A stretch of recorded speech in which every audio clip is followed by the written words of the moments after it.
Bila kita tengok perkara-perkara yang dianggap larangan dalam agama, agama larang benda ni, tetapi kenapa benda ni masih ada, benda ni wujud dalam masyarakat? Saya selalu cuba umpamakan kepada tuan-tuan dan puan-puan, sekiranya kita berjalan memasuki mana-mana lorong, kita akan jumpa 5 orang lelaki, 5 orang pemuda, yang semua tu melakukan aktiviti yang sama. Apa dia? Minum khamar, minum arak. Secara jujur, dalam Islam memang diharamkan minum arak, minuman-minuman yang memabukkan, minuman-minuman yang dianggap menghilangkan akal, menafikan pemikiran rasional. Dan semua tu minum arak. Dan bila kita panggil berhadapan dengan kita sebagai contoh, rupanya di hadapan kita itu kita tidak berseorangan. Pemuda pertama mungkin beragama Islam, pemuda kedua mungkin Kristian, pemuda ketiga mungkin Yahudi, pemuda keempat mungkin Hindu, pemuda kelima mungkin Buddha. Tapi aktivitinya sama, minum arak. Kalau kita mempersoalkan kepada 5 pemuda ini secara jujur, wahai saudara Islam, sebenarnya kamu minum benda ni dalam agama kamu halal ke haram? Dia akan jawab apa? Dia akan jawab apa agak-agak? Dia sedang minum arak contoh, tapi kalau kita tanya jujur, jawab jujur, dalam agama kamu benar tak minum minuman ni? Apa jawapan dia? Apa jawapan dia? Haram. Kalau tanya agama Kristian, minum arak dalam agama dia haram ke halal? Haram ke halal? Haram. Yahudi?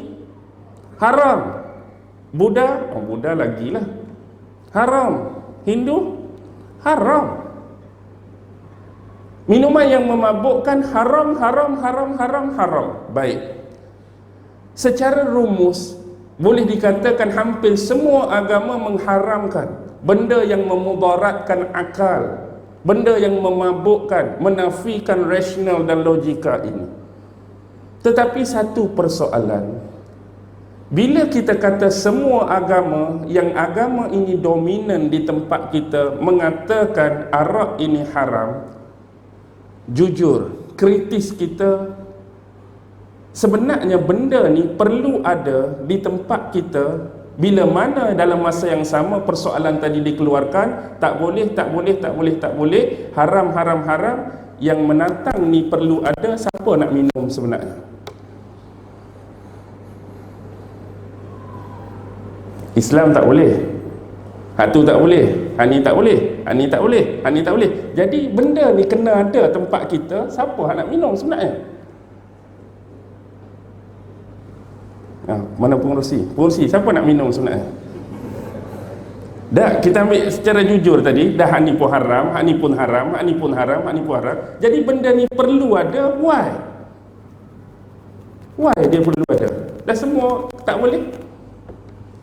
Jadi ada juga. Bukan kata ada dalam bentuk ni, ada dalam bentuk karton. Bahkan lebih jauh sampai dibina kilang. Siapa nak minum sebenarnya? Tak, jujur saya tanya, siapa nak minum sebenarnya?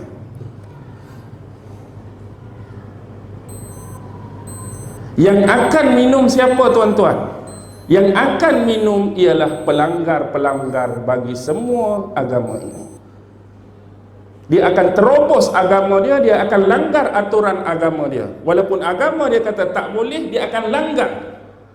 Jadi minuman ini ada sebenarnya untuk mencipta satu krek golongan-golongan yang melanggar batasan agama masing-masing. Alang-alang ada, sepatut tak perlu ada. Bila ada orang nak beli tak? Dah bila ada, jual, ada orang lah nak beli. Ada orang lah terliur. Ada orang lah nak try rasa. Ada orang yang nak teringin minum. Alang-alang ada. Kalau tak ada, senang. Siapa nak minum? Tak ada lah. Baik, kita pergi kepada kes yang kedua. Sama.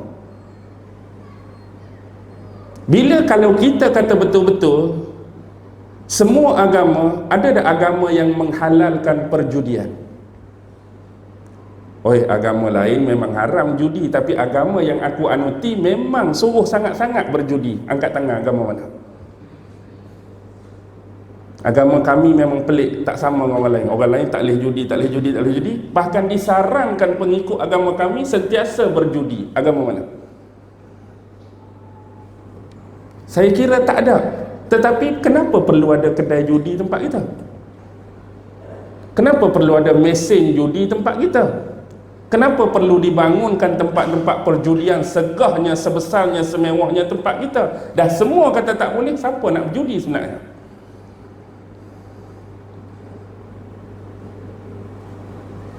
Siapa mengurusi hak nak berjudi? Dah bukan dah kata semua tak boleh, dilarang. Siapa yang nak berjudi tu?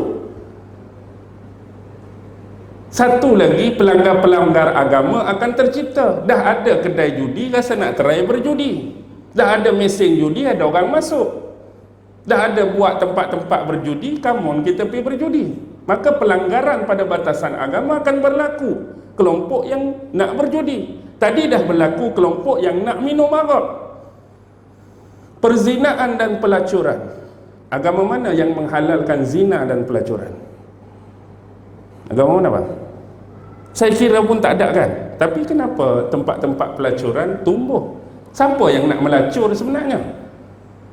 Siapa nak melacur? Dah kata haram semua, patut tak ada. Tapi ada, bila ada, orang dah ada. Dulu duk tengok RM200 sejam. Mari 25 Disember Christmas ni RM2 sejam. RM2 sejam diskaun ni. Alang-alang RM2 sejam, ada hak pi, ada hak nak menerai. Maka satu lagi golongan pelanggar batas agama akan tercipta. Sebab semua yang dia create ni bukan create untuk manusia jadi baik, tapi create untuk manusia buat dosa. Yang ada dan terhasil ni bukan dosa kecil, tuan-tuan. Secara jujur, minum arak dalam Islam dosa kecil ke dosa besar? Dosa besar. Berjudi, berzina, melacur, semua dosa besar. Maka siapakah sebenar tangan-tangan siapa yang create dan cipta tempat-tempat ni nak menjadikan manusia itu jahat dan melakukan dosa terhadap Allah? Cari sendiri ya, keluar saya betul.